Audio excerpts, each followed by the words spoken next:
अस्सलाम वालेकुम वरहमतुल्लाहि वबरकातुहू। आज हम देखते हैं अपनी फर्स्ट डे हमारा आज क्लास का 9th का। हम देखेंगे हम इंशाल्लाह स्मार्ट सिलेबस के हिसाब से इसको कवर करेंगे अपने चैप्टर को। तो यूनिट नंबर 1 है हमारा, आज इसको सॉल्व करते हैं। सॉरी,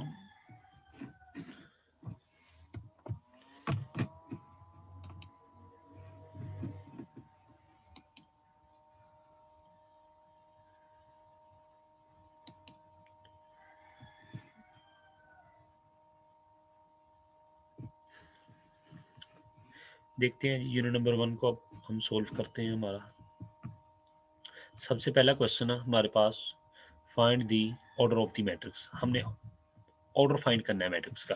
ऑर्डर फाइंड करने का बेहतरीन तरीका है कि आपको number of columns and number of रोज का पता होना चाहिए सबसे पहले। अगर आपको number of rows and number of columns का पता है तो आप ऑर्डर फाइंड कर सकते हैं। लाइक मेरे पास एक मैट्रिक्स है 2 3, ये एक मैट्रिक्स है फॉर एग्जांपल। अब इसके अंदर कितनी रोज हैं कितनी कॉलम्स हैं इसका पता होना चाहिए।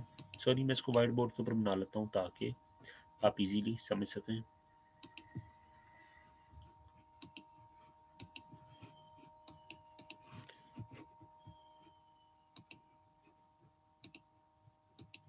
देख लेते हैं जी।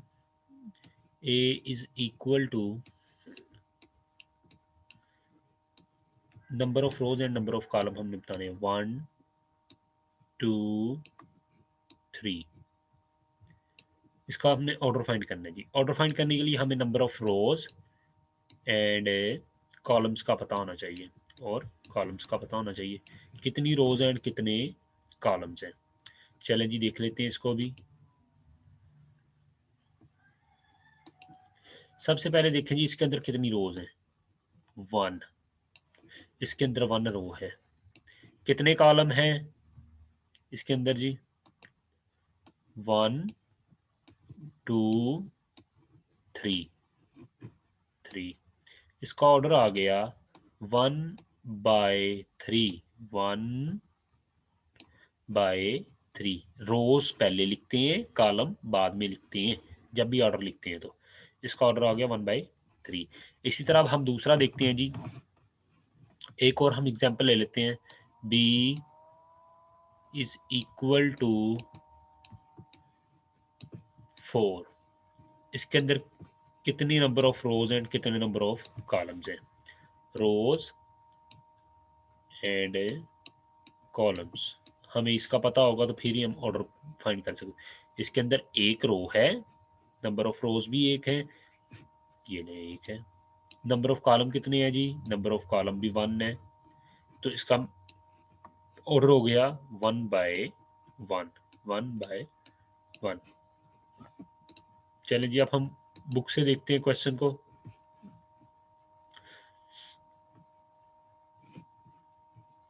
ठीक है जी, नेट।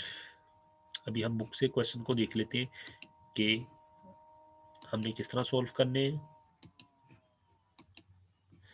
इसका ऑर्डर क्या है जी?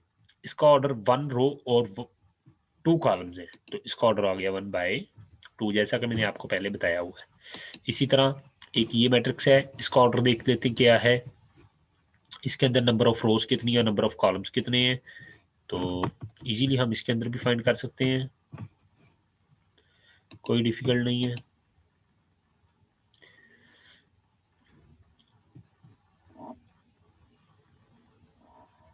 ठीक है जी, इसके अंदर भी अभी देख लेते हैं नंबर ऑफ रोज कितनी है और नंबर ऑफ कॉलम्स कितने हैं। 1 2 3। इसके अंदर 3 रोज है। कितने कॉलम्स हैं जी? 1 2 3। इसके अंदर कॉलम भी 3 है। 3 रोज और 3 कॉलम, ये इसका ऑर्डर है।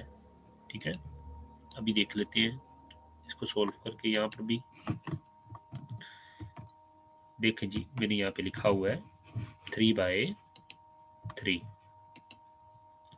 ठीक है जी, नेक्स्ट हमारे पास एक क्वेश्चन है 2 3 4 1 0 6। इसका ऑर्डर फाइंड करना है जी। इसका ऑर्डर है 2/3।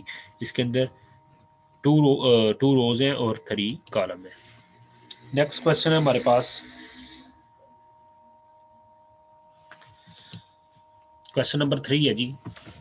Find the A B C and D की वैल्यू। हमने ए बी सी और डी की वैल्यू फाइंड करनी है, जबकि हमारे पास A plus C is A plus 2b a-1 4d minus 6 is equal to किसके इक्वल है जी? हमें उसने बताया हुआ जी इसके इक्वल है 0-7 3 2 डी के।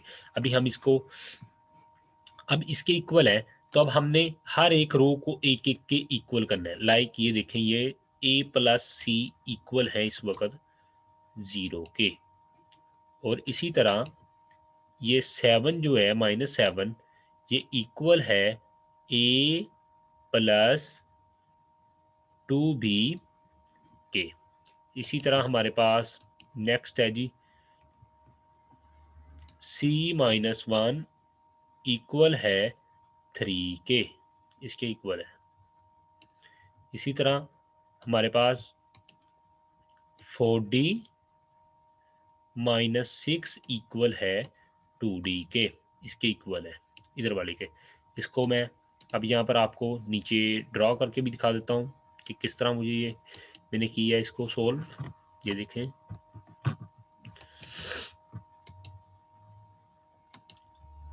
मैंने कहा ये देखें लाइन लिख दी है कि इक्वल है A plus C is equal to 0। इसको मैंने इक्वेशन 1 का नाम दे दिया। ए प्लस 2b -7 के इक्वल है, ठीक है। ए c-1 इज इक्वल टू 3 के है, और इसी तरह 4d -6 is equal to 2d के है, ठीक है। मैंने ये चारों इक्वेशन यहाँ पे लिख ली हैं। अब मैं वैल्यू फाइंड करूंगा। सबसे पहले ये देखिए मेरे पास किसकी वैल्यू निकल रही है, c-1 इज इक्वल टू 3, क्योंकि हमें पता है कि अगर लेफ्ट साइड पे या एक साइड पर इज इक्वल टू एक साइड पर एक चीज़ माइनस हो रही है, दूसरी तरफ जा नहीं, अगर उसको हम लेकर जाएंगे तो वो प्लस होगी। तो ये मैं इसको -1 को उधर जैसे ही लेके गया हूँ तो ये उधर जाकर प्लस हो गई है मेरे पास। ये देखें उधर जाकर ये प्लस हो गई है। 3 + 1 4, सी का हमारे पास आंसर आ गया 4। एक चीज़ का हमारे पास आंसर निकल आया हुआ है, ये एक आंसर हमारे पास आ गया है सी का। ये देखें सी का आंसर हमारे पास 4 आ गया है, सी का आंसर हमारे पास आ गया जी 4। अब हम नेक्स्ट सोल्व करते हैं, उसके अंदर देखते हैं जी क्या है हमारे पास। लगाई A plus C is equal to 0, पहली वाली इक्वेशन। अब ये देखें हमारे पास सी की वैल्यू हमारे पास 4 है, हमने सी की जगह पर 4 लिख दिया। अब ये इधर प्लस हो रहा है, उधर जाकर माइनस हो जाएगा, तो हमारे पास एक दूसरा आंसर भी आ गया। किसका? हमारे पास ए का आंसर भी निकल आया है जो कि -4 है। नेक्स्ट हमने किया, नेक्स्ट हम कर लेते हैं, इसको रेज कर दें ताकि आपको सही दिखे। नेक्स्ट हमने किया जी a plus 2b is equal to -7, -4 + 2b is equal to. अब ये देखें मेरे पास a की वैल्यू मैंने पहले निकाली हुई है, a की वैल्यू मैंने यहाँ पर पुट कर दी -4, तो ये माइनस इधर वाली साइड पर एक तरफ इज इक्वल टू माइनस है, दूसरी साइड पर जाकर प्लस हो जाएगा। इस चीज़ का हमें बखूबी अंदाज़ा है, हमने पहले सोल्व किया हुआ है। ये देखें ये इधर आकर प्लस होगा, तो ये देखें ये इधर आकर प्लस हुआ है यहाँ पे, ये देखें प्लस। इन दोनों को जमा माइनस माइनस, बड़ी रकम की साइन आ गई और इनको कर दिया माइनस। 7 में 4 3, और यहाँ पर 2 भी मल्टीप्लाई हो रहे हैं, इधर आकर डिवाइड हो गया -3/2। ये हमारे पास आंसर आ गया बी का, ठीक है। हमारे पास बी का आंसर भी आ गया। देन हम नेक्स्ट करते हैं जी, नेक्स्ट हमने सोल्व किया 4d -6 is equal to 2d अब ये देखें जी 4d और ये 2d है। अब ये 4d इधर वाली साइड पर है, अगर इसको हम उधर वाली साइड पे लेकर जाएंगे तो ये उधर जाकर माइनस हो जाएगा। क्यों लेके जाना है? बिकॉज हमने जो वेरिएबल है एक तरफ कर लिए, कांस्टेंट एक तरफ कर लिए। ये देखें without A B C D के एक तरफ है और ये डी वाले एक तरफ है। इन दोनों को माइनस किया, जमा माइनस माइनस, जिसके साथ कोई साइन नहीं होती उसके साथ प्लस की साइन होती है, ये 2 के साथ प्लस की साइन है। और जैसे ही हमने इसको सोल्व किया तो हमारे पास आ गया, ये देखिए इसके साथ प्लस की साइन है और इसके साथ माइनस की, प्लस माइनस माइनस, तो हमारे पास आंसर आ गया जी -2d इज इक्वल टू -6। अब ये माइनस माइनस से कटिंग हो गया, ये माइनस माइनस से कटिंग हो गया, सॉरी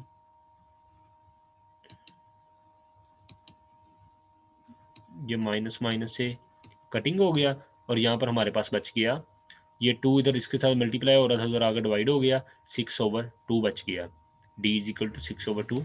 देन हमने इसको किया तो ये हमारे पास आ गया d इज इक्वल टू 3 2 6 होता है, d का हमारे पास आंसर आ गया 3। Identify the following matrix, identify करना है हमने मैट्रिक्स को कि किस तरह का है, रो मैट्रिक्स है, कॉलम मैट्रिक्स है, किस तरह का मैट्रिक्स है। एक्सरसाइज 2.1 है जी।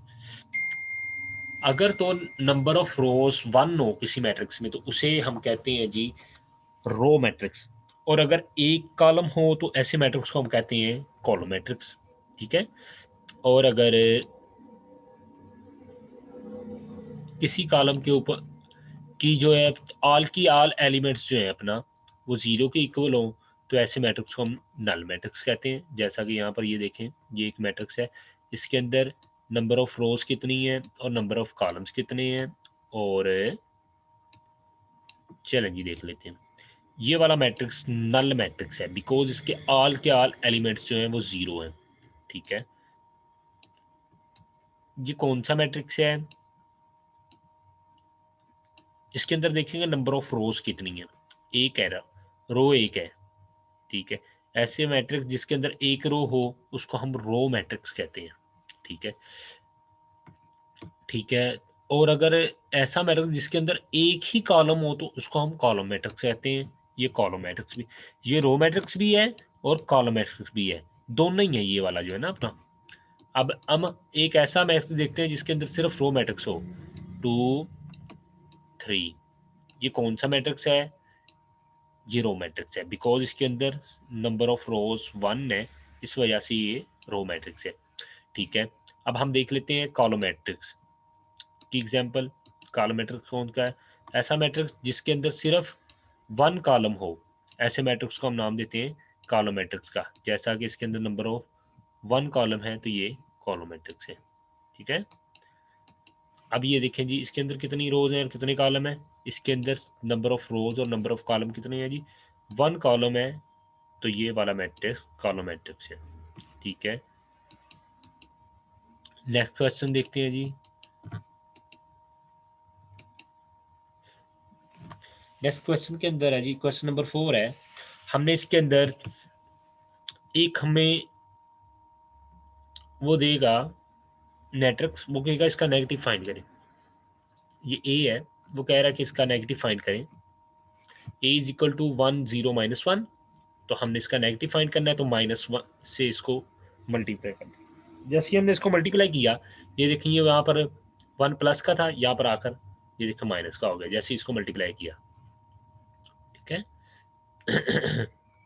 ये देखिए मैंने मल्टीप्लाई किया हुआ है यहाँ पर, ये मैंने माइनस से मल्टीप्लाई किया है, ये देखें माइनस से, इसको मैंने जैसे ही इसके साथ किया तो मेरे पास आ गया -1। इसी तरह इसको किया, 0 को -1 से, 0 बेशक प्लस का हो या माइनस का हो कोई, इसी तरह इसको किया तो ये प्लस का हो गया, ठीक है। तो ये मेरे पास आ गया negative matrix of A. Then next देख लेते हैं हम, हमारे पास है जी d इज इक्वल टू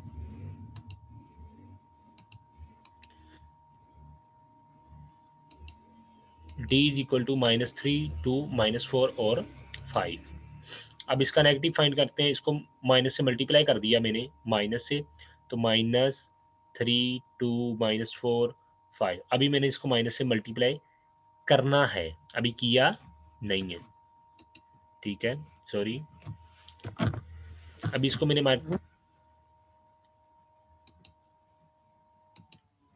ये देखें यहाँ पर जैसा कि मैंने आपको दिखाया है कि अभी मैंने इसको माइनस से मल्टीप्लाई किया नहीं है, यहाँ पर अभी बाहर माइनस है,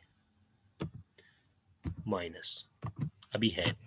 जैसे ही मैंने इसको मल्टीप्लाई किया तो ये मेरे पास आ गया यहाँ पर -t, इज इक्वल टू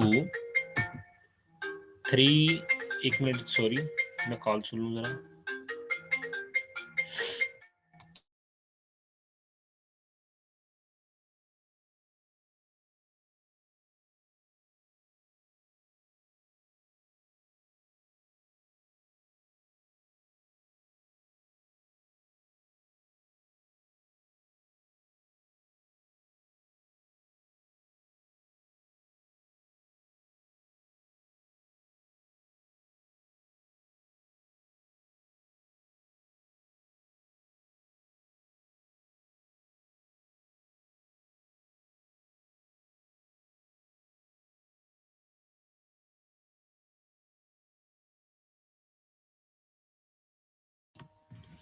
अब यहाँ पर ये देखें जी, हमारे पास ये है जी number of rows and number of columns, इसका भी हमें पता चल गया, ये हमारे पास नेगेटिव मैट्रिक्स आ गया।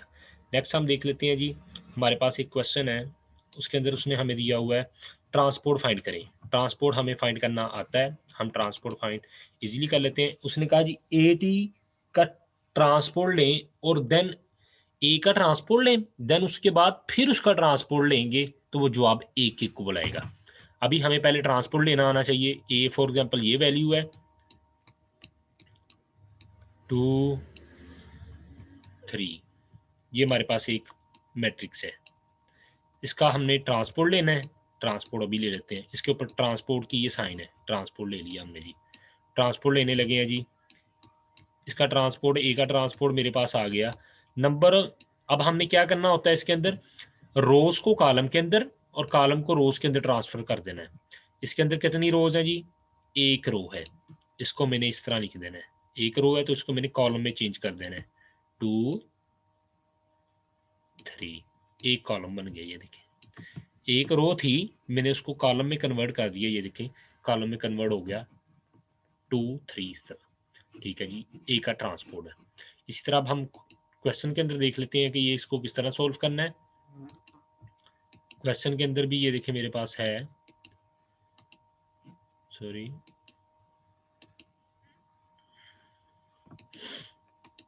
मेरे पास क्वेश्चन है ए का transport is equal to 1 2 0 1 is equal to, इसका मैंने ट्रांसपोर्ट लिया तो मेरे पास ट्रांसपोर्ट आ गया जी इसका 1।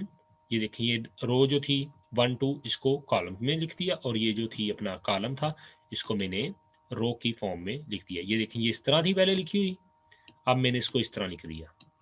ये इस तरह थी लिखी हुई, मैंने इस तरह लिख दिया, ये इसका ट्रांसपोर्ट आ गया। देन नेक्स्ट क्वेश्चन हम करते हैं। अब इसको, अब इसका ट्रांसपोर्ट हमने लेना है। ये देखिए उसने ऊपर कहा था ना इसका ट्रांसपोर्ट लें। अब ये जो भी आंसर आया हमारे पास, ये जो हमारे पास आंसर आया, अब हमने इसका ट्रांसपोर्ट ले लिया। ये देखें इसका ट्रांसपोर्ट लिया। अब ये देखें ये इस तरह थी तो मैंने इसको इस तरह लिख दिया, इस तरह लिखना है। ठीक है ना, अभी लेना है, अभी लिया नहीं क्योंकि ऊपर टी की ट्रांसपोर्ट की साइन है मेरे पास। अभी मैं इसको इस तरह लिखूंगा इसका ट्रांसपोर्ट। ये देखें जी 1 1 0 था तो ये बन गया इस तरह 1 0। ये देखें ये इस तरह था, ये इस तरह बन गया, ये इस तरह था तो ये कॉलम की फॉर्म में बन गया। So prove that left hand side is equal to right hand side. तो ये हमारे पास क्वेश्चन सोल्व हो गया। इजी है, बहुत इजी है, अगर एक मरतबा आप ट्राई करेंगे तो आप इजीली इसको सोल्व कर लेंगे। नेक्स्ट क्वेश्चन हमारे पास फिफ्थ। उसने कहा सी का हमें वैल्यू दी हुई है, उसने कहा सी का ट्रांसपोर्ट फाइंड करें। क्या फाइंड करें, सी का ट्रांसपोर्ट फाइंड करें। अभी कर लेते हैं हम इसका ट्रांसपोर्ट फाइंड। ये सॉरी यहाँ पर सी है, सी का ट्रांसपोर्ट फाइंड करें जी। अभी कर लेते हैं सी का ट्रांसपोर्ट फाइंड और फिर उसका ट्रांसपोर्ट फाइंड करें। पहले सी का ट्रांसपोर्ट फाइंड किया मैंने, जो इसके अंदर देखा जी नंबर ऑफ रोज कितनी है मेरे पास। सबसे पहले नंबर ऑफ रोज का मुझे पता होना चाहिए कितनी है जी। इसके अंदर नंबर ऑफ रोज है जी 1 2 3, 3 रोज हैं और 2 कॉलम हैं। अब मैंने इसको कन्वर्ट करना है 2/3 में। अभी कर देते हैं, ये देख लें ये इस तरह थी लिखी हुई तो मैंने इसको इस तरह लिख दिया। ठीक है ना, इस तरह थी लिखी हुई मैंने इस तरह लिख दिया। ये इस तरह लिखी हुई थी, रो थी, इसको मैंने कॉलम में कन्वर्ट कर दिया। ये भी रो थी, इसको कॉलम में कन्वर्ट कर दिया। ये देखिए ये बन गया मेरे पास 1 2 2/3 बन गया मैट्रिक्स। आई होप आपको समझ लगी होगी कि इसको किस तरह सॉल्व करना है। बहुत इजी है, इजीली सॉल्व हो जाता है अगर आप इसको सॉल्व करने की कोशिश करेंगे। एक दो मरतबा ट्राई करें, अगर आपको समझ नहीं लगी तो आप इसको पॉज कर देखें और आपको इंशाल्लाह समझ लग जाएगी कि किस तरह इसको सॉल्व करना है।